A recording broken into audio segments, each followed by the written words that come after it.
We're live at Siftach for Coffee and Kabbalah, Parshat Toldos. We're going to dedicate today's shir to the speedy recovery of all of the victims of this morning's terror bombings in Yerushalayim. Yeah? I also want to say the one that was killed, And Lulei Nish Chopak from Harnov. Sadia Chopak. Okay. Yeah, there was one victim who passed away from the injuries, from the bombings, and his neshama should have an aliyah. Okay, Parshat Toldos. I love Bereshis. Okay, so this week's Parsha Toldos means the children, the offspring. Who are the offspring? Jacob and Esav, right? So these are the children of Yitzchak, the son of Avraham, and then it repeats itself and it says Avram holid es Yitzchak, right? Again, it says, why does it say Yitzchak, the son of Avram? Avram gave birth to Yitzchak. So we know that many people but didn't believe that Avram was actually the father because he was too old to have a child. So Hashem made a miracle and made Yitzchak look like Avraham. And the miracle was that because we've learned that Avram was the epitomized chesed in the world and Yitzchak was Gevura. And I mean, this is Chassidus going to it, why it was such a miracle. I mean, most children look like their father. But Hashem made a miracle that he looked exactly like a spitting image of his father, so nobody could argue that it wasn't his son. And one of the reasons it's such a big miracle is that people, the Kahelis, it says that a person's wisdom affects his face, that a person looks like their personality. There's people who study faces who can tell a lot about a person just from his face. There's many stories in the Medrash about it. We're not going to get into it today. But they wouldn't have looked the same if Avraham epitomized Chesed and Yitzchak epitomized Gvura. They would look very different because their personality traits, stemming from the right side of the tree of life, the left side, would affect their appearance. Having Gvura traits, right? Even people who study faces understand there's certain eyebrows or certain face sculptures that have more Gvura tendencies or Chesed tendencies. So Hashem made it that Yitzchak would look like Abraham, because if you're going to go one way, and why not make Abraham look like Yitzchak? Well, first of all, he is his son, but also because he says if you're going to go one way, Chesed or Gvura, we always say to go towards Chesed more. So he made the Gvura, Yitzchak, even though his personality was Gvura, he still appeared with the features of Abraham, which is Chesed. Okay, anyways, that was the thing. Okay, now we have in this week's Parsha, the main events that happen are Yitzchak and Rivka wait for children. Like all of the Avos for many years, for 20 years, they don't have children, right? Like Rachel and like Sarah before her. And they davened, and Rivka gave birth. And when she's pregnant, it says she had a very difficult pregnancy. And one of the difficulties in her pregnancy says, Vayisrotzitzu, this is the third pasuk in the sixth parsha, or fourth. Vayisrotzitzu abanim bekirba, the children struggled inside of her. But Tomer, in Cain, I remember with my second, I was convinced there's twins, because there's it didn't stop moving. I'm like, there's definitely 4 legs. Like, there's too many things moving here for it to be one, right? And she said, Lama Zanochi, like, why is this happening? That Telech Ledros Hashem, and she went to ask God. So, what do you mean to ask God? It says that she asked Shem, who was the messenger of Hashem. She went to the yeshiva of Shem, and Shem, through Ruach HaKodesh, told her what was going on, right? There was no sonograms. This is like the first sonogram, I guess, in history. So what do you mean that she went to ask Hashem? Sorry, so what did he answer her? She said, what's going on in me? Like, I can't, there's like this crazy pain and struggle inside of me. I don't know what's happening. The Medrash says that she was confused because when she would pass a place of idol worship, there would be activity in her stomach, in her belly, and she would pass a place of holiness of a Beis Medrash or Beit Knesset, there would be struggling inside of her, and she said, what kind of child is this, right? It's a very confused child. And Shem told her that this is his sonogram, right? He said, Vayomer Hashem la, and Hashem told her, Shnei Goem bebitnef, there are 2 nations, the ancestors of 2 esteemed individuals are in your belly, in your bivitnich, in your belly. Ushnei leumim, and 2 nations will come out of me'imei from your inside. Yiparedu. They will 2 nations will separate. Leum yim amatz. And this is like a very key pasuk in the Torah. We learn so much on this pasuk. So through Shem's through Ruach HaKodesh, Hashem through Shem says to her that the ancestors of 2 individuals, 2 nations will separate from your insides. One will go to wickedness, one will go to purity. One kingdom will always be stronger. Ametz means that one will always be victorious over the other. That when one rises, the other one will fall. It won't be imbalanced. There won't be one that's always prevailing and the other one on the bottom. One will come up and the other one, they are going to seesaw. One's going to be up, the other one's going to be down. And when it really goes, when the Jewish nation, and we know now that when the Jewish nation is following Torah and connecting to their source, then they're where they're meant to be. And when we turn away from our source, we fall, and Hashem gives the nations the upper hand to bring us back to tshuva, to tefillah, to return, right? So this is our Jewish our history over the nations. Sometimes we're on top, and sometimes when we stray from our source, Hashem gives the power to the nations to prevail over us, but then he punishes them for doing it because they shouldn't have done it anyways, right? And so this is v'le'um l'ramatz, one nation will prevail over another, v'rav yavot sa'ir, and the elder one will serve the younger one eventually. So this is what he tells her. And she feels better, right? So she's like, okay, I got it. Like, now I'm not worried about my pregnancy. I figure out what's going on. It's twins, like Mazel Tov, right? It's so exciting. And now it came time for her to give birth. And it was right. There's twins. Look, there was twins in her stomach. And what's really interesting, okay, so let's go back there. We learned something really deep that's going on. We learn from this in Chassidus that this story in general in Kabbalah, we learn that Kabbalah is not just looks at the Torah in the Sod perspective of the Torah, that everything in every single pasuk in the Torah is not just happening historically to Rivka, to Yitzchak, it's happening within us all the time, right? So the world is like kind of a holographic way of looking at the world. The world is, history repeats itself, but within us, the messages of the Torah, when it says that Rivka had children within her, it's also telling us that every single one of us, man or woman, are pregnant with twins. And what does this mean? So the Kabbalah looks at the Torah as every single story in the Torah, every pasuk is something that's happening within us and within the world as well, like spiritually with the higher world and within us in constantly all the time, right? When we learned that the Yetzer Yaakov Tzaharan, we learned that that's the journey of the soul from heaven to earth, right? So this journey, it reflects within us all the time. So every one of us goes through this journey in life of Rivka being pregnant with twins. Every single soul, every human has a point where they're in a crisis and they say, Lama ze anochi, what am I, right? Why is this me? What is going on with me? Our struggle, we are confused, right? On the one hand, we feel pulled to good things. We feel like I'm a good person at my core, right? I'm a good person at the end of the day. I mean well, right? I want to do good for people. I help people. I'm a kind person. And on the other time, sometimes I'm pulled to avodah zarah, to like serving things that are completely, to making things that are empty my God, right? To worshiping things that are completely empty, worshiping materialism, worshiping people, spending hours like caring about the lives of somebody who's just like they themselves don't care about, right? We spend so much time being pulled to things that are completely empty, to worshiping avodah zarah, things, other gods, making things that are empty our gods. We find ourselves pulled to even really bad things, to doing things that are completely, that make us feel horrible about ourselves, and we end up being so confused. We say, Lama ze anochi, right? Like, what am I? So every one of us goes through this phase where we're confused about who we are. We're like, this feels like, if I could just be like, calm and be happy, just pursuing empty things, that'll be fine, right? If I could just be Esav all the way, be like physical, materialistic, just enjoy my amazing materialistic life. Tea? You pick. Just tell. You pick. Patty? Just not ginger. Spicy one. No ginger. What? Just too gingery. It's very spicy. Too spicy. Hi to everyone who's watching live, by the way, and recording. So every one of us struggles. If we can just be materialistic and be happy with it, that would be fine, right? If I could just live in LA and have a gorgeous house and pursue materialism and fame and money and be happy, that would be fine. But then we start feeling conflicting feelings. We start feeling like something's missing. This is wrong. This doesn't feel right.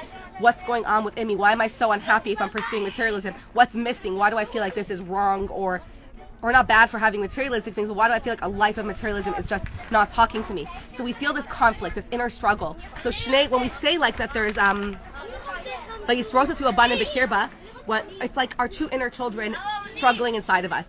And if we tune in to our inner voice, we're going to hear all the time that we have this like inner struggle of these two conflicting banim struggling inside of us. If we really tune in, we're going to be like, well, I want to stay in bed and I want to eat this thing that tastes really good, but I also know that I shouldn't do that and I should be more productive, right? I want to do this, but I also know that I really should go volunteer for that and do the right thing, but I also am lazy and I don't want to. So if we tune in, we'll feel this inner conflict a lot stronger the more we're tuned in. And Rivka paid attention, and and she physically tuned in and said, what is going on inside of me? Lama ze anochi, like what's happening to me?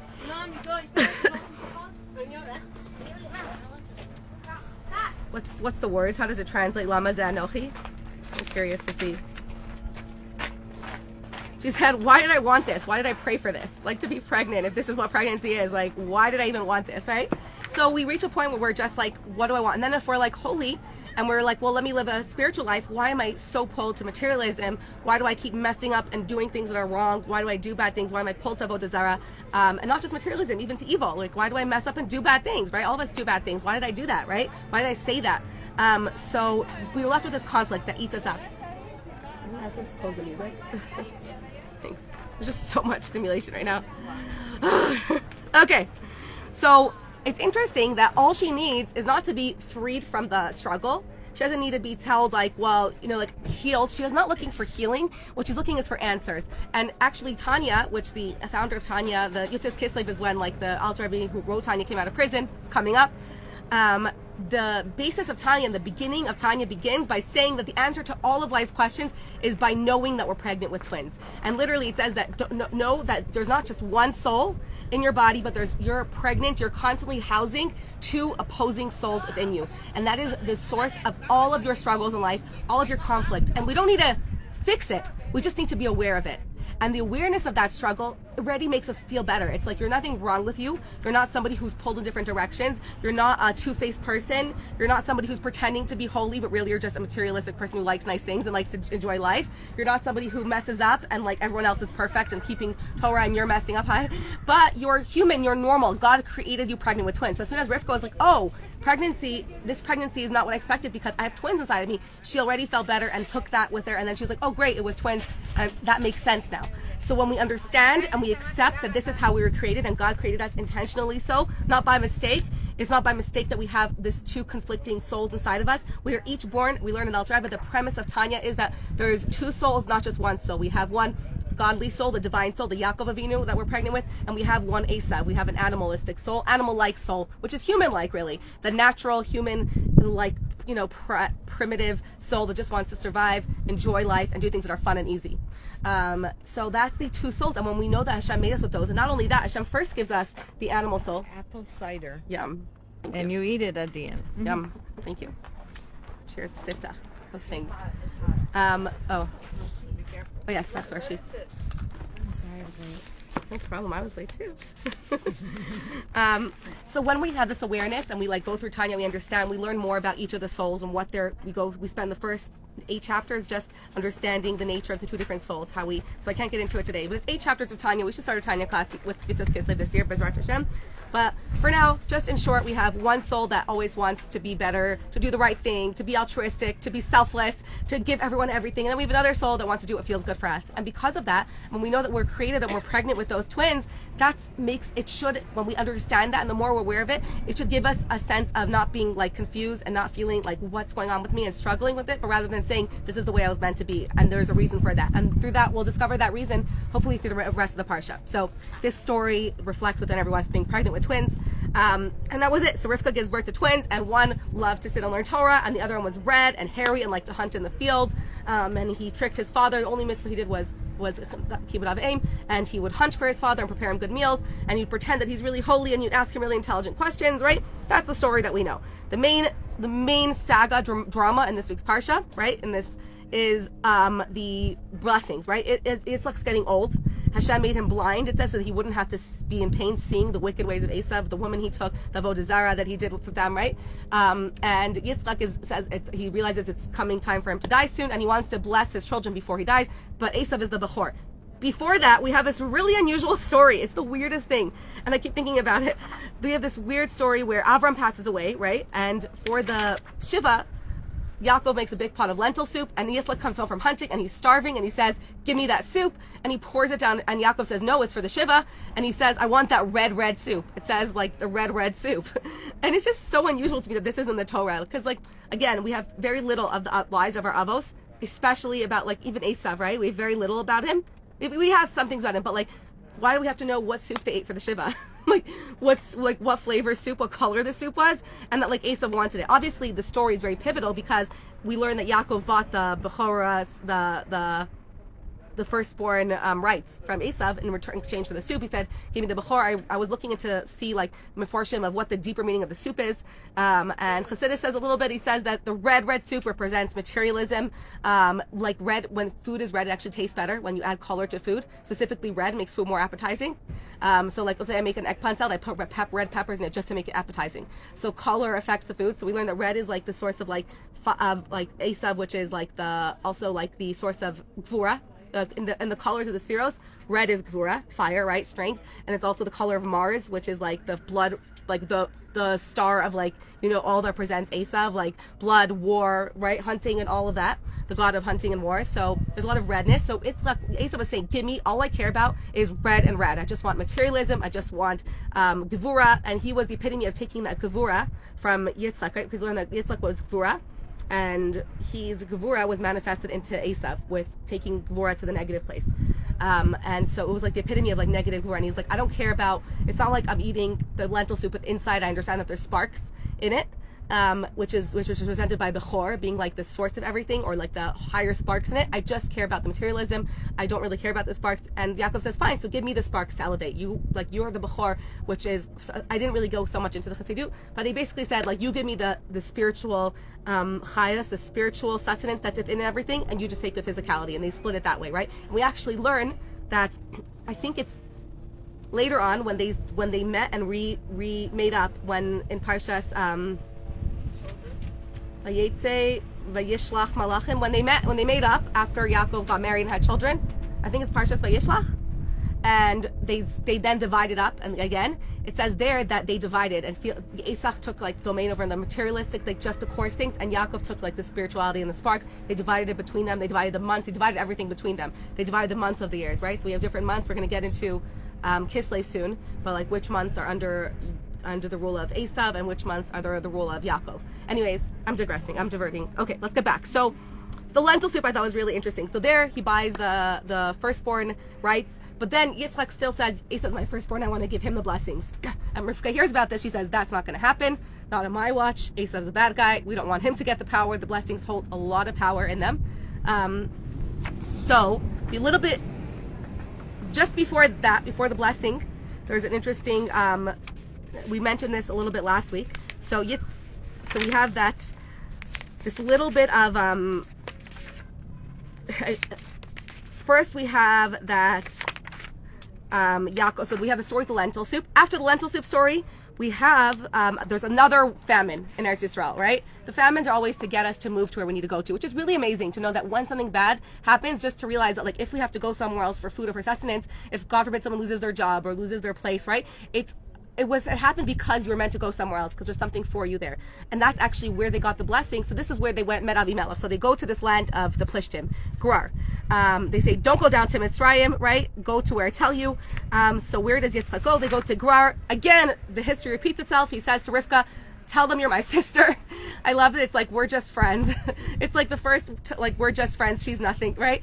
We're just friends. She's not my wife. It's like, we're just a friend. Just kidding. But, when the local men say, who's this babe? He says, she's just my sister, right? This is literally the Pesukim. It says the local men say, because he was afraid to say she's his wife, because he said they'll kill me because she's beautiful. So again, history repeats itself. I guess they learned from their parents. And then, after a while, when he felt like it's safe to now stop presenting Rivka as a sister, it says Avimelech looked out the window and he sees Yitzchak mitzachik as Rivka. Yitzchak jesting Rivka, and he says, and Avimelech calls Yitzchak and says, she's your wife. Why did you say she's my sister? So the Mefarshim say, what does it mean Yitzchak mitzachik as Rivka? I brought this for you in the sources. All of it was in the sources. Let's turn our attention to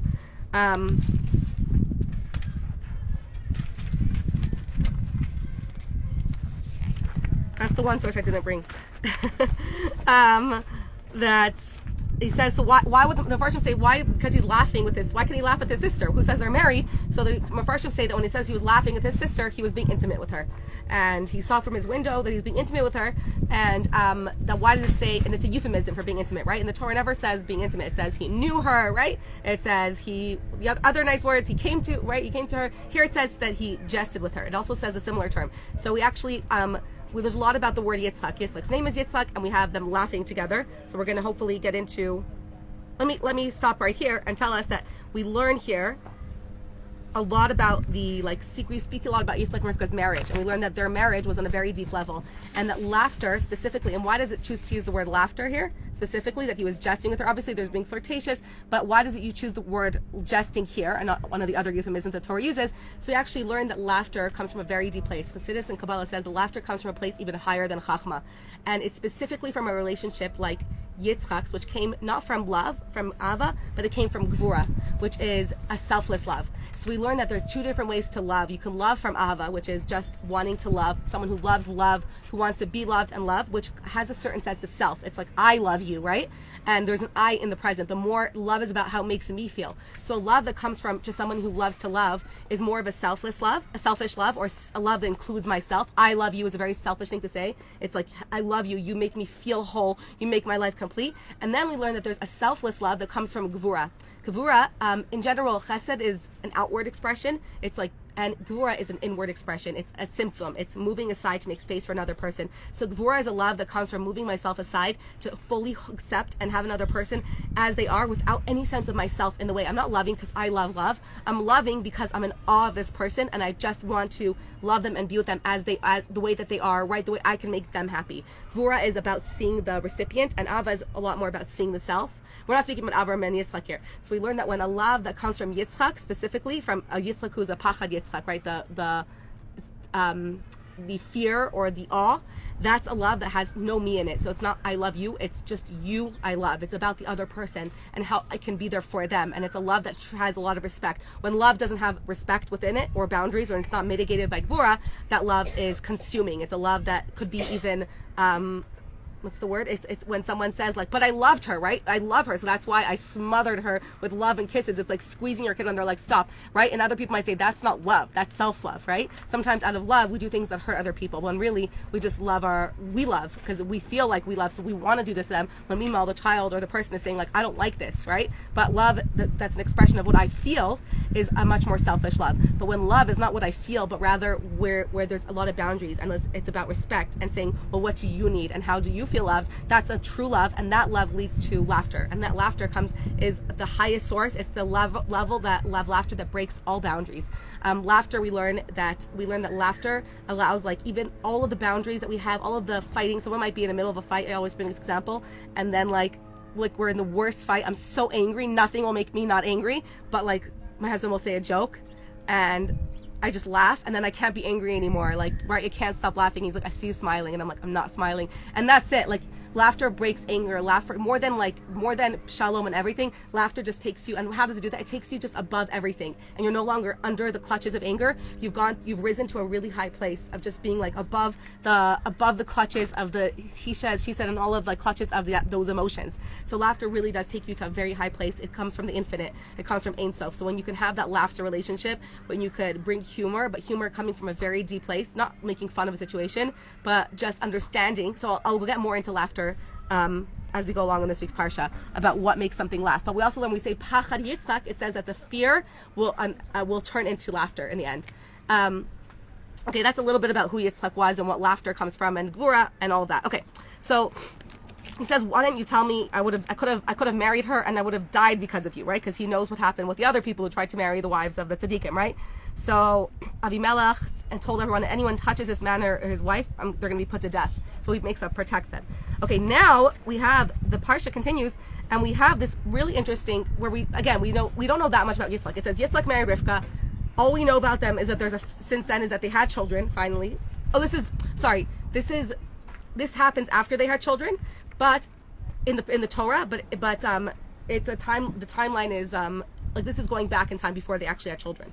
So even though the Torah says these are the children of Yitzchak, this is going back a little bit. So he says that Yitzchak stayed in Gerar and he became really wealthy. And Avimelech said, you're getting way too wealthy, you're becoming stronger than us, you have to leave, right? The main people are getting afraid of you. So Yitzchak left and he went to the valley near Gerar. But over there it says he redug the wells that Avraham dug. I love this teaching. Okay, so Vayelech Misham Yitzchak. I think I brought you these sources. In Perek Chavav, yeah. And it says, "Vayashav Yitzchak vayachpar es be'eretz hamayim asher chafer b'mei Avram." He went to the same place that they dug in the days of Avram. Aviv vayisamu plishtim, that the plishtim stuffed up those wells. Achrei mais Avram, after Avram passed away, vayikra lehen shemas kashem asher kalalin, and he redug those wells and called them the same name that his father dug them. That his father named them. This is so interesting. Why do we have to know this, right? We know again, like, why is this pivotal for us to know in this story? The Torah picks very specific things. So what can we learn from this? how can we grow and be better people? By knowing that Yitzchak redug wells. Again, we said that most of the things in Yitzchak's life, almost everything, happened by a well. When he originally, when it says that Eliezer came towards him, it says he was coming back from, he was returning from Be'er Lachai Roi, where he was digging wells.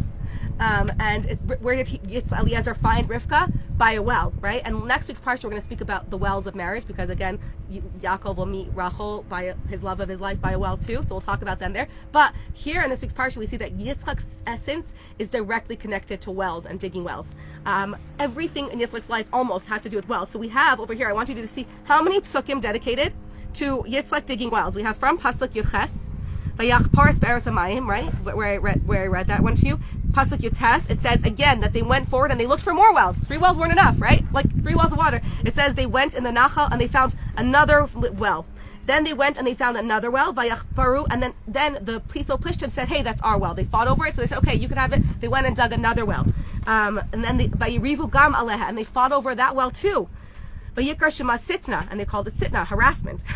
It was a well of harassment, right? The first one they called Asek. They said the Plishtim said this well is ours. So they called it Asek, which means argument. Then they called the next well harassment. Then they went far away. They dug another well. They didn't fight over this one, and they called this one Rechovot. Because Hashem hirchiv lanu, Hashem made space for us, right? It's a well of expansion. Uparinu ba'aretz. This pasuk in the Torah is a song, a niggun Chabad. Vayatek misham, vayachpor be'erech eret, and they dug another well, v'lo ravrola, and they didn't fight over it, because there's a lot of depth in just this pasuk. There is like a whole deep mimer. Vayikra shema rechovos, vayomer ki ata hirchiv Hashem lanu parinu ba'aretz. It's just so crazy how like there's one pasuk that has so much depth for us on the meaning of life, but I'm not going to get into it today. I have a horrible voice. We'll send it to the group. We learned it in high school. It's a very hard tune to learn. It took a long time to learn it. The chorus goes, Vayikra Shema Rechovot, Vayikra Shema Rechovot, Vayikra Shema Rechovot. The rest of it is harder.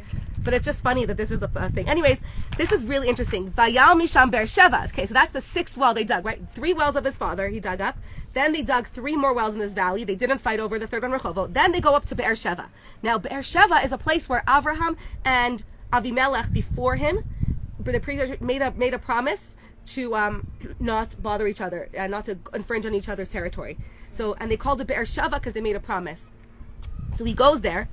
And Hashem appears to him at night, and he says, I'm going to give you blessings. Anyways, he promises to give him blessings. Don't be afraid. He makes him his beach there because Hashem appeared to him. And they, again, and his servants dig another well. This is more and more psukim about wells, whereas 1, 2, 3, 4, 5, 6, 7 psukim about wells, okay? 8. Then Avimelech went... Then Avimelech sends his army general to him, and he says, why are you coming here? If you hate me, you send me away from you. He says that we see that Hashem was with you and with your father, so we want to continue the oath that our fathers make and make a new oath. So they made an oath that, because the oath wasn't fulfilled, because the Plishtim stuffed up his wells, so clearly they didn't fulfill this. They want to renew the oath because I could see that Hashem is with you everywhere you go, so I want to make a new oath for you and all your descendants. So they made a new oath, and they made the oath over a well. This is the pasuk. It's still about the well. Okay, they made a whole feast. So he says that we're not going to harm you. You won't harm us. None of our descendants. We're going to be in peace forever. We don't want to mess with you. So they make this oath, this like peace treaty, this diplomatic pact between these 2 diplomatic leaders, and they have a big feast. And on the same day, it says that the servants came and said, "We found another well." And Yitzchak says, "Great, we're going to make the oath over this well." And they called this well Shiva, the 7th well that they dug, and therefore the city is called Beersheva until today. Okay. There's a whole amazing talk that I heard from Rabbi Y.Y. Jacobson about, I'm not going to get into it today, but about why is it called Beersheva until today if it was already Beersheva? It says he went to Beersheva, the place that was called that because Avram made oath of Avimelech. So why is it saying it's called Beersheva until today? Which is crazy because until today, it says whenever it says until today in the Torah, it means until whoever's reading it now, which is one of the proofs that the Torah is divine, because every time the Torah says today, thousands of years ago, those things where it says Hebron is called it until today, it's still called Hebron. There's many cities that have changed names multiple times, but these cities that are written by the Torah are still called that. Anyways, that's just one of the ideas, and they've had new archaeological findings over the years that they've found artifacts near Beersheba that date back to the year that this happened with Yitzchak, and they even found wells over there. So they really have this solid down. So we have a lot about. Okay, so basically we have. Can someone do the math? What's Yitches to 18 to what's the last pasuk about wells? Till Lamed Gimel. Till 33. 33 minus 18. What is it? 15. Because the 36 would be 18. So 15 psukim dedicated just to him digging wells. So obviously there's a lot of depth to what that means, right? To what that meaning of digging wells is in our lives. So one thing one beautiful top teaching that it specifically says that Avram's wells were stuffed up and Yitzchak redug those wells. So I heard a beautiful teaching about that. So often Avram's wells represent that somebody his well springs, his source of his love, right? Our well springs is when we dig down into us and we have the well springs and all the source of everything good we have in our lives, right? Our well springs of Emunah, we have our well springs where we can fill ourselves and dig deep and uncover a love for Hashem, right? Our well springs in spirituality, right? We have our well springs inside of us. We have our soul, which we dig into, and we can find well springs of love, well springs of faith, right?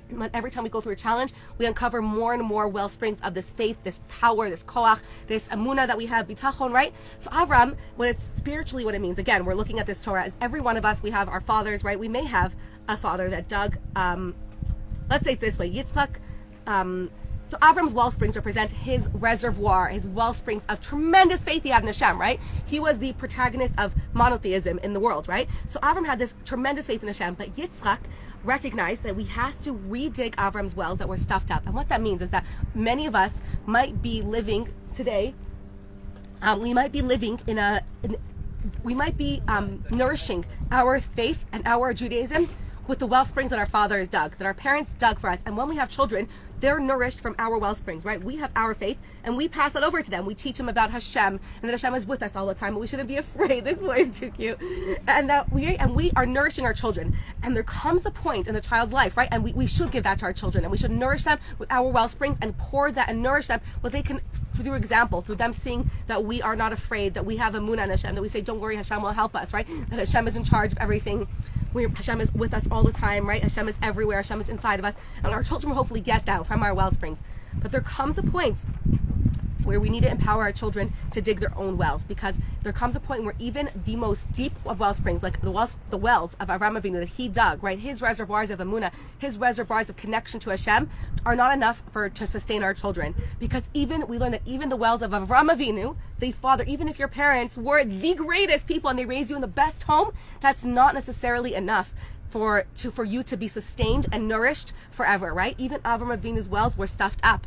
Even the wells, could you imagine? Avram's well, something that he touched wasn't forever. They were stuffed up. His reservoirs could be stuffed up over the next generations. It doesn't necessarily mean that because your grandfather was the greatest man in the world, right, that you're going to have that within you. And Yitzchak recognized that it's not enough. We have to redig those wells. So he redug Avram's wells. Again, he redug those wells and filled them. But he also went up and to make his own wells. He said, I need to have my own well springs. I need to create my own reservoirs. And there comes a point in our lives where we empower our children. We say, that's what I think, but you need to see what you think, right? That's what I feel. My Emunah comes from this, but you have to figure out where your Emunah comes from. Where does your faith come from? Where does your path in life, right? Where do you discover? And we have to let go a little bit and let our kids go on their path and go on their journey and fall and get up so that they can dig their own wells, right? We have to really empower them to know, and every time they turn to us and say, what do you think, Mom? You say, I think this, but I want you to pick for yourself. It starts in small ways when they're like, what color do you like best? Which one do you think I should get? And you say, I like this, but I want you to pick what you like, right? And we empower them and hopefully teach them that they should dig their own wells. And we as adults, often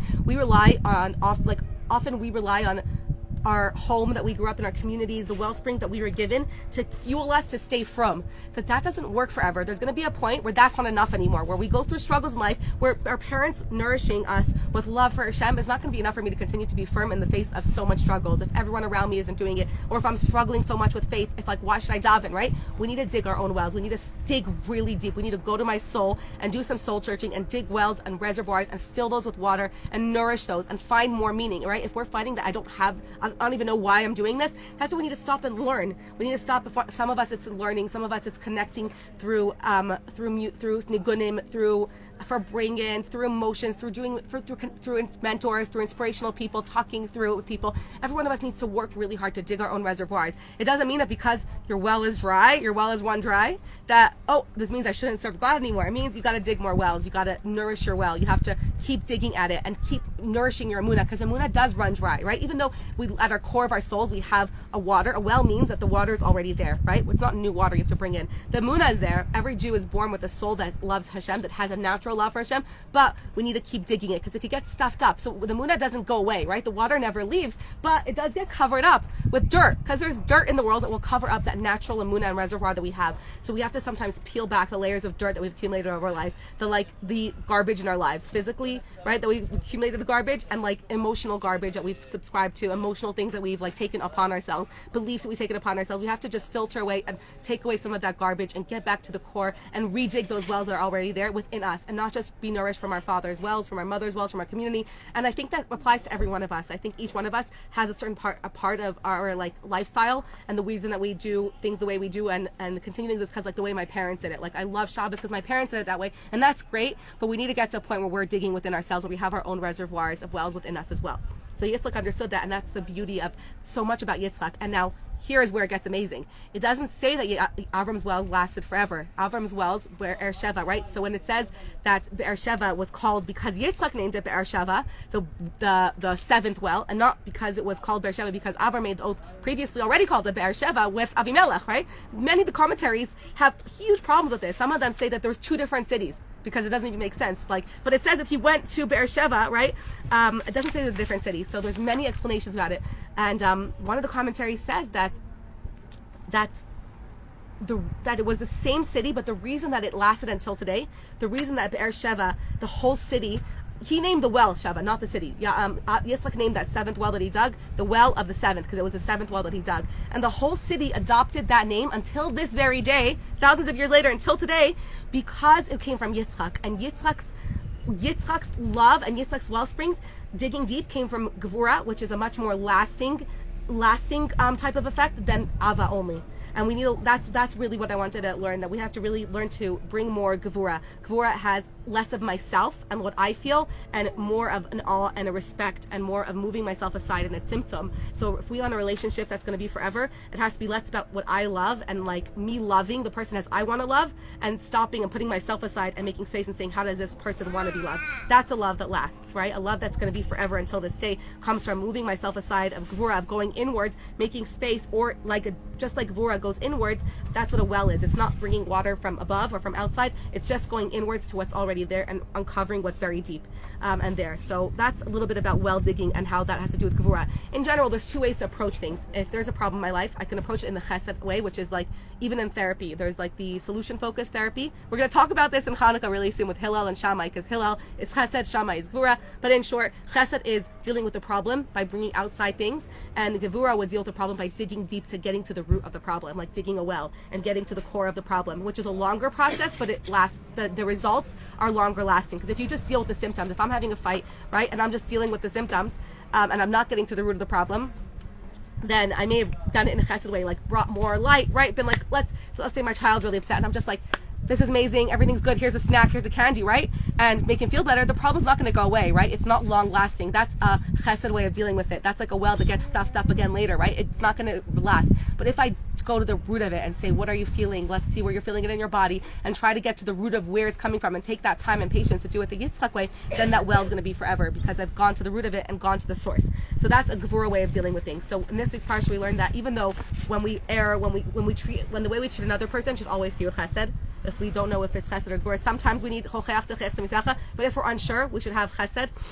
But the way we look within ourselves to deal with things, not that we should be harsh in a Gevura way, but the way that we live life should be with that a chesed that also has the element of Gevura within it, a chesed that has boundaries, that questions, a chesed that says, what about the recipient of my love, right? What about the recipient? What about them? So when we look at ourselves, we should be able to mitigate our chesed with boundaries, not just buy everything that we want and do everything and say everything we want, that we pause, we have a moment of Gevura, of withholding, of being not spitting out everything that we want to spit out, and just well, I love this kid, but do they want a hug right now, or are they going to be upset if they have the hug? So if they receive that hug, and really going deeper and not just bandaging every booba that we have, and with like distractions in life, but really going deeper. I'm giving different examples, but really be taking the time to go in a gvur way, to have an everlasting way, to go deeper, to see what am I feeling right now, not just being like forget about it, doesn't make sense, doesn't like there's no point of talking about it, it's not going to get better, but taking a moment to go inwards and say, where is this coming from, what is this triggering, what am I feeling, getting more yitzhak and having more everlasting real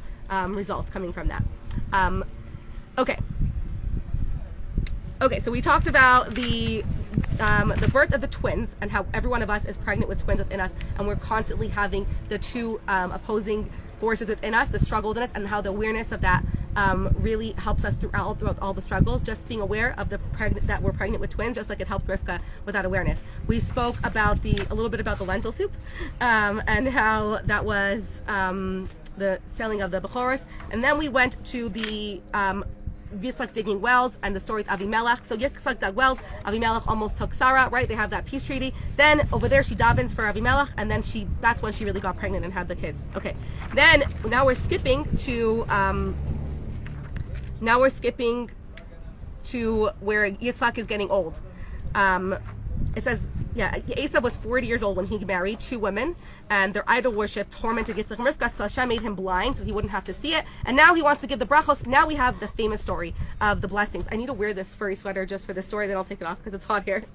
Okay, so let's get through the story so I can take off my sweater. Okay, so Yitzhak calls Esav his older son, and he says, I'm getting old, I'm going to die soon, go take your bow and arrow, hunt some food for me, make me matzamim asher ahavti, the delicacies the way that I like it, bring it for me, and I will bavor tavarecha, so that my soul is blessed so I can bless you before I die. Now Rivka overhears this. She runs when he goes out to the field. We learn there's a lot of miracles that happened, that he captured the goat, and Hashem and Malach came and untied it multiple times. He wanted to have 2 goats, and every time, right, we learned this medrash. Anyone ever heard it? That an angel came and untied the goat every single time, so the goat ran away, so it could take longer, so Yaakov got the brachos. So anyways, Rivka hears about this, and she runs to Yaakov and says, listen to me, go take 2 goats from the field that are very good, and prepare it for your father. And but he says that but Esav is hairy, and bring it to your father so you get the brachas. And Esav is hairy, but I'm smooth. I'm a smooth sin person. My father might feel me or hug me and see that I'm an imposter, and then he'll curse me and not bless me, right? So Yaakov is afraid, but his mother says his curse will be on me. Let's listen to my voice and go get goats for me. So he brings it to his mother. She makes the goats the way he likes it, the way her husband likes it. She takes Esav's clean clothing that she had in the house. She dresses Yaakov, her older son. She puts the goat skins on his hands and on the smooth part of his neck. She gives him the yummy food and bread that she made into Yaakov, and he comes in the room and he says, Avi, right? V'yomer hineni. This is again the father and son discussion we discussed about, where he says father, and he says, I'm here, right? Hineni, I'm present with you. Mi ata bani, who are you, my son, right? So he says, I'm Esav, your oldest son. Ani, and then some people say he tricked him. He said, Anochi, I am Anochi. Esav b'chorecha, right? He said, Anochi b'chorecha, I am Esav, your oldest son. Asisi kishar diparta, come eat, so that I could, come and eat. So he says, wow, that was really fast. He says, my heart told him so bani. He says that was so fast. He says, Hashem, because Hashem brought me to me. So Yitzhak said, come forward so I could feel you and see if you're Esav or not. So he's catching on. This plot is like, this gotta be like a movie or like a show. This is like really suspenseful. So Yaakov comes close and he feels him. And he feels him and he says, oh, that's Harry, all right. He says, Hakol kol Yaakov Edav. So the voice is the voice of Yaakov, and the hands of Edav. This is a famous story. Okay, we have some big questions on this plot. The main question is, how could Rivka be so deceitful to her husband? We learned they had this perfect marriage. They were so honest with each other. They joked with one another. They loved one another, right? They had such a great love and communication with one another. Why did she trick her husband? And is this a lesson that we want to like put in the Torah? Like Rivka, one of the imahos, tricked her husband. It seems like a lesson for like all women, like it's okay to deceive your husband, right? So again, it's like questioning Rivka. We're also want to understand why Rivka didn't just tell Esav. She had good reason to pick Yaakov and not Esav, right? Because Yitzhak was blind. He didn't see how evil Esav was, killing people, serving avodah zarah, right? Tormenting women. So she could have just told Yitzhak about it, right? Instead of lying to him and tricking him. So actually some of Farshim there say that they didn't want to cause him pain by exposing Esav to him. Let him just die thinking his son was good, right? So that's what some of Farshim say. And then the third answer is that we already saw that her mother, she could have learned from her mother-in-law, Sarah, who did what she to do when Yishmael was bad, she told Avram, Yishmael's bad, kick him out, right? She could have done what all Jewish women do, tell their husbands that they're wrong, right? Just like, so why didn't you? Because it was her son, though, in this situation, as opposed to Right, so Sarah, not send him right? away. Yishmael wasn't Not her send him away. Just say you're wrong, right? Just tell her husband he's wrong, right? Instead of lying to him, right? Just say you're wrong and tell him. He would have been receptive to it. So we learn there's a lot of different answers, obviously, about it. Obviously, the main one being that she didn't want to hurt him. But there is a crazy, crazy answer by the Chidushei Harim, which really reflects all of the messages that we've been talking about in this week's Parsha about the two. Also, there's something interesting to note is that there's a few psukim dedicated to which food he wanted to eat, which again seems like extra, like redundant, like 2 goats and make it the way I like it and like prepare it for me, or a lot about with which food he ate, which again, like there's always something deeper. So it's all connected. Hold on. So this is really interesting. I've never had apple cider with pieces of apple in it. This is very fancy. Okay. They said it's really good. It's pretty good. It's really, really good. It's cool. Why would they have 2 goats and just a little bowl of Right. soup? How much can he eat? His whole Parsha, right, exactly. He's an old man. He doesn't need to eat 2 goats. Yeah. Goats a lot, exactly. There's another question asked. So this whole Parsha, there's obviously a lot going on, but we see a common theme that happens is this duality. Okay, so we have the duality of the 2 twins that are opposites, the twins in her stomach being different than one another. We have the duality of the 2 goats, the 2 blessings, right? And we'll get to it soon, what Rivka means. Rivka also means that. Okay, so we have a crazy parush by the, I didn't even look at my notes. Why do I even spend so much time reading them? Okay, let's look at my notes. So why spend, the Chidushei Harim, where Meir Watzenberg Alter was the first Ger Rebbe. He says the craziest answer that Rivka, and I've said this before, I don't know if you even remember it, it's one of my favorite teachings, that the Rivka intentionally, because of who she was, which, let's start with that. The meaning of the name Rivka. Rivka is only mentioned one other time in the Torah about the meaning of the word. Rivka comes from the word bakar also, a little bit. Bakar means cattle. The word Rivka is brought down in Mishnah Eruvin Beis and in Gemara Eruvin that says that a Rivka or Rivakot, it says in the Mishnah and Eruv, it says that, it's actually interesting, it's Eruv, it's talking about the lachas of making an Eruv around a well. And how because a well is an enclosed thing, it's really a private domain. So the way that you make an Eruv is like different boards could be like in the periphery of the well, and there could be a big space between them, the size of 3 Rivkos. Okay, what is a Rivka? So Rivkos is a cattle's harnessed together for plowing. That's what it says. When Rivka is when more than one ox or more than one cattle is harnessed together to each other so that they can plow the earth. Which is really interesting because that really reflects the deeper idea of everything that we're saying. That Rivka, we learned that who she was somebody who grew up in a depraved society to a family of evil people. Her father tried to poison Eliezer when he brought him, right? It says when he gave him to drink, he tried to poison him. Her brother was tricked. All they cared about was bad things. They were bad people. And she grew up in a house like that, in this nation like that, and yet she retained her dignity. She retained her purity, and she had her values in line, and she completely defied everything that her upbringing told her. And we learned that that's what a bakar is. Rivka is. A Rivka is taking an animal, like taking oxen that are animals that are just powerful, that could gore, it can cause destruction, they could be just complete animalistic things, and harnessing them for good, for plowing, for growth, for goodness. That's who Rivka was. And then when Eliezer, she took all of that animal power that she grew up with, right? She didn't just say like a quiet, shy girl. She took this power, this strength that she grew up with, and she used it for good things, right? She wasn't a shy woman who stood by when her husband did something she didn't agree with. She was somebody who was a very big force to be reckoned with. And Rivka took and literally harnessed that animalistic power and that upbringing that she grew up with. She didn't just run away from it and say like, I want nothing to do with that. She said, I want to take all of that power and harness it for the power of holiness, for holy things, for good things. And Eliezer spotted that right away. When he saw Rivka, he said, look at Rivka taking water from the well, from the well springs, and harnessing that and using that to care for the world, to care for animals, to feed me, for kindness. She was taking the depths of materialism from water, from the depths of the earth, and using that, and he saw that she was taking materialism and using it for goodness, to feed him, to be kind, to do kindness for other people, to do kind for the world, to be kind to animals. And he said that's who Yitzchak, that's the mother of the Jewish nation, that's who's going to be the next mother in the line of matriarchs, that's who Yitzchak needs to marry, because that's what Yitzchak was all about as well. Yitzchak also was all about harnessing materialistic power, animal power, right? Things that are not holiness, not just staying and remaining holy like Yaakov all day long, but rather, even though it's interesting because that's what Yaakov initially did, and we'll talk about that next week, but harnessing the materialistic power. So Yitzchak's main motto, and we see that in the word Yitzchak, is that it's interesting because we don't see it in Yitzchak's personality so much, but it was in Yitzchak's mission in life. And we actually learned that why did Yitzchak want to give, Chassidus says, why did Yitzchak want to give the brachos to Esav? Pshat is that he didn't know that he was bad, but Chassidus teaches, and many people say that he actually did know that Esav was bad, but he saw that Esav had tremendous, his soul came from a higher place than Yaakov, that we learn about, and that his soul had more raw power, and he had so much power, and if he could only channel that, if he thought if he can give him the blessings to Yitzchak, that he would be able to convert all of that power that Esav had from klipa to holiness, right? So that's really what Yitzchak was all about. And we learned that that's truly what laughter is, that Hashem made this world and a world of Yitzchak and a world of laughter. And laughter is being able to defy the norm, being able to go out of the box, to do things that are completely unexpected and unnatural. And when do you laugh at a joke? Sometimes you smile at a joke. You laugh at a joke or you laugh at something when it's completely unexpected, when it's something that normally doesn't do that, but it does it. When you see a animal dressed in human clothing, you laugh, right? Because it's unexpected.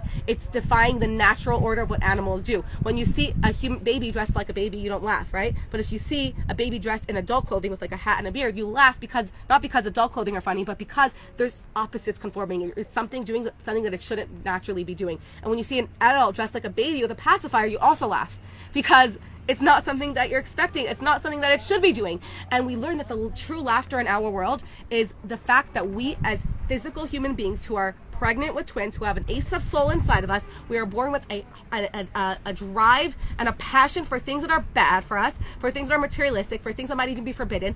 And despite being so human, so animalistic, being born in such a physical body and living in a physical world, the fact that we can defy that and still be godly and still be connected to Hashem and still go back to our soul is where the divine laughter comes. So when Hashem names Yitzchak, that's what the source of Yitzchak is. It's divine laughter at the beauty and the miracle and the humor in us being able to do something that we're not made to do, right? We're made to be physical creatures, to be physically drawn animal-like primates, right?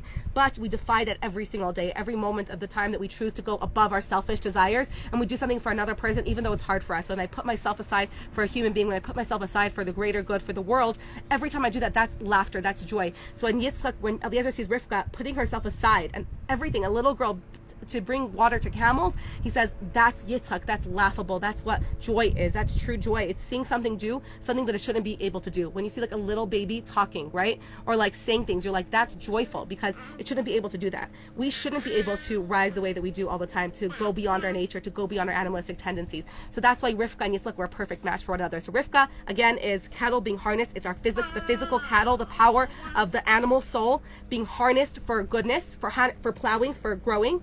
And Yitzchak is the paradox laughter, divine laughter at defying nature, at doing something beyond what it should be capable of doing. It's the laughter, and that's also why it says Yitzchak is in future term, just like it says Az Yashir, which is a hint to a Mashiach will come, that the true laughter will really be able to truly look back and be wowed at what we were able to do and laugh and say, I don't even know how that was possible, to be such a human being and the human soul in a human body in a physical world and defy our physical nature all the time. We'll see the true joy in that when Mashiach comes. We don't get to feel the joy because we're still in the struggles. It's not funny when it's happening to you, right? Sometimes you're falling or you do something crazy and it's in the moment, you're like, this is not funny, but afterwards you look back and you just crack up. So now it's funny how the world that we live in, but we're not in the funny part yet. We're just struggling through it. We're in the falling and the stumbling, but we're getting up. And we look back at that, we're going to be able to laugh. And it says, as Yitzchak, we're going to laugh so much, and we can see the beauty in how we're able to fall and trip and do things that are way beyond what we're able to do. We're going to say that was just crazy, right? We do things that are crazy, and the joy will be in us being able to overcome the way we're designed to be. And every time we can rise above it and do something that's unexpected. So this is really the essence of who Yitzchak and Rivka were, why they're perfect from another. I don't even remember why I'm talking about this. Okay, so now we're going to the Chidushim. This is all a background. Rivka knew she had divine. It says that Rivka, one of the reasons, whatever. There's more about Rivka's name. It's an acronym for Re'iyah because she had greater Ruach HaKodesh than Yitzchak. Beis for brachos because she got the brachos for Yaakov.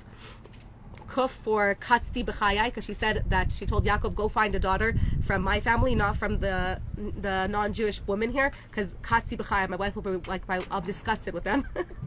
And Hey for the last letter of Hashem's name, which is the Hey of Hashem's name that we draw down in from godliness to make the world into the physical world, which is all what the whole world is meant, the purpose of why we're alive, and the purpose of Rivka, and what Rivka felt was her purpose. So Rivka knew. Okay, this is where we get to Rivka. She had very intense Ruach HaKodesh. She knew that Yaakov's descendants, the ones Yaakov would receive the brachos, he would get the brachos to be the one to continue the bracha that Hashem gave Avraham, which then came through Yitzchak. We learned that those brachos were much stronger because they came through Gvura, not just through Chesed. But brachos that come from Gvura are more permanent and even more powerful because Gvura is a very powerful place. So Rivka knew that the brachos will come through Yaakov. He will father the Jewish nation, right, like he did, and that Yaakov will not always look like Yaakov. That now Yaakov is sweet. Not Yaakov himself, but the Jewish nation, we will not always look the way Yaakov looked, smooth-skinned, gentle, looking like a pure soul. She knew that in not too many generations to come, the Jewish people would adopt the look of their, physically just the clothing, but the look of their surroundings. They would start to become, their walls would be a little bit covered with dirt, that we wouldn't always look like Yaakov. That over the generations we would be influenced very much by the nations that we would be spread out into. And she said, I don't want the brachos to go to a Yaakov that looks like a Yaakov, because then what's going to happen? There's going to be a Jew in a few generations from now, in our generation, that's going to say that those blessings don't apply to me, right? Or we're going to feel, I want those brachos to go specifically to a Yaakov who's dressed like an Esav. Which means I want it to go that down the line, there's going to be Jews who will externally appear like a non-Jew. Right? How many Jews can you see now that don't even know if they're Jewish or non-Jewish? It won't always be to see right away that this is Yaakov and this is Esav, right? You won't always be able to tell the difference. There'll be many Jews who externally look like a Yaakov and an Esav and even act like an Esav. And many of us in our lives sometimes feel like, who am I bluffing, right? Am I just like a non-Jew besides for like a few times a week when I'm like doing Jewish stuff, right? Often we can, at least me, sometimes question like if am I really entitled to be like a Rebbetzin or to be who I am when I'm like, but like most of my life I'm like, doing things that all the other Esavs do too, right? So she knew that down the line there'd be many Jews who would look like an Esav, and she said, I don't want the blessings of the blessings of Yitzchak Avinu to go to a Yaakov that looks like a Yaakov, but rather it should specifically go to a Yaakov who looks like an Esav. To know that even though on the outside they might look like every other Esav out there, not that all non-Jews are Esav, by the way, that's not what I'm trying to say, but they might seem even like an Esav, like doing everything terrible, right? Doing hunting, doing bad things, and they might say that these blessings, this Jewish nation, I'm not a part of that, right? That doesn't apply to me because I'm an Esav, like I have no part in this nation. There's no room for me there. There's no space for me there. That's for Yaakov, right? Yaakov, that's what a Jewish looks like. I look like this, right? More than ever, right? Rivka said, I want that every Jew, that the blessing should be from God applicable to every Jew, no matter how they look, especially the Jew that looks like an Esav. That he should know that you are given the blessings specifically to you. The blessing, the Yaakov who sits and learns all day, he doesn't need the blessings. The ones who need that koach, the blessing is the koach, the nourishment from Hashem, that love and that hug, that's specifically needed for somebody who doesn't even recognize themselves, who looks in the mirror and says, but I'm just Esav. You need the blessings. So Rivka intentionally wanted that it shouldn't be. She could have told Esav, Yitzchak, to bless Yaakov, and maybe he would have listened to her, and he would have been dressed as himself and said, okay, Yaakov, I'm giving you the blessings, your mother's right, here's the blessing. But then we wouldn't have this. We wouldn't be able to identify. We wouldn't have, nowadays, a Jew who feels like an Esav, who looks like an Esav. Someone might say to them, you have no part being here in shul, right? You can't be part of the minyan. Don't come here. Who do you think you are? You don't deserve the heritage. You're less Jewish than me. And obviously the Lubavitch Rebbe was like at the forefront of saying that when someone would say like less religious or less Jewish or half Jewish, Rebbe said a Jew is a Jew is a Jew. Your soul is no more Jewish, no less Jewish than my soul is Jewish, right? A Jew is a Jew no matter how they look on the outside. I just think this is such a timeless, important message for us to know for ourselves and not to feel like an imposter. We have imposter syndrome a lot, right? To never feel like an imposter and to know that it was Rivka with her wisdom knew that you should feel as entitled to the blessings, that every blessing that Hashem gives the Jewish people, you get to have the good parts. Even if on the outside you don't look like it, it's okay for you to enjoy all the good parts, because there's a lot of sucky parts, even if you don't dress like Hitler didn't differentiate between a Jew that looked like Esav and a Jew that looked like Yaakov. None of our enemies that differentiate, some of them do, but most of our enemies don't differentiate, so we shouldn't differentiate either, and we should know that we're entitled to all the good things that comes with being part of Am Yisrael, the nation of Yisrael, who is Yaakov Avinu. So l'chaim, it's a long share. I'm gonna end here. There's so much more to learn, but it all really ties together because the duality of being a Yaakov, but looking like an Esav, goes back to Rivka not understanding, right? And Rivka at first didn't understand what's going on with me, but now she got it, because now she's saying, oh, I get it now, right? Towards the end, she's saying, oh, this is what it is. It's not like Yaakov and Esav are two different people. They're pregnant within me, right? I house both of them. So it really comes full circle towards the end. I just got chills that she recognized that it's not that like I have two different brothers who are struggling and fighting. Both of them exist within me, and they can coexist at the same time. There could be a Yaakov who is a holy Jew with a holy soul, but he also does unholy things, right? So we could be holy souls who do very unholy. We could also be unholy people, right? We don't feel holy. I feel holy in ourselves, but we could do holy things, and they don't have to contradict one another, and they can coexist as long as we understand that that's how Hashem designed, and that's the funny part. That's how the laughter of Hashem, because it shouldn't be like that. It shouldn't be possible to have like twins that are so opposite from one another, right? Even if someone has a child who's like red and when someone gives birth to a black baby and a white baby, no one believes it, right? It's impossible. It's like you're laughing like that's not possible, right? So when she gave birth, it was like having like two babies from two different races. It's like this is impossible, and this impossibility happens within us all the time, and we have to recognize that and laugh about it and say, I am two opposites all the time, right? A part of me just wants to do the right thing and be like the nicest person and do everything I should be doing, and the other part of me just wants to lay in bed watching Netflix, right? And then they don't have to cancel each other out. They're both equally true, and we can have them work together. We can harness one to help the other one, right? And we can have them work together. So that we can really learn Tanya to understand that even more, to understand the struggle between them, how they can work together, how we can be our best self. But when we feel confused or frustrated or bad about ourselves, we can remember that Rivka finally got it, that there could be a Yaakov, and there will be, and it's possible that there should be a Yaakov in his soul and his voice, but his Yadayim are Yadei Esav. And that's who we are, right? Sometimes our hands are involved in Esav things. Sometimes we do the wrong thing, but it doesn't change the fact that our voice, the inner voice, is always Yaakov. It never leaves, right? And that we shouldn't be, and the ending is that we don't need to be holy people doing holy things. We can be unholy people doing holy things, and we can be holy people who sometimes do unholy things, and that doesn't take away from each other. Chaim, have a great week. Thank you for joining.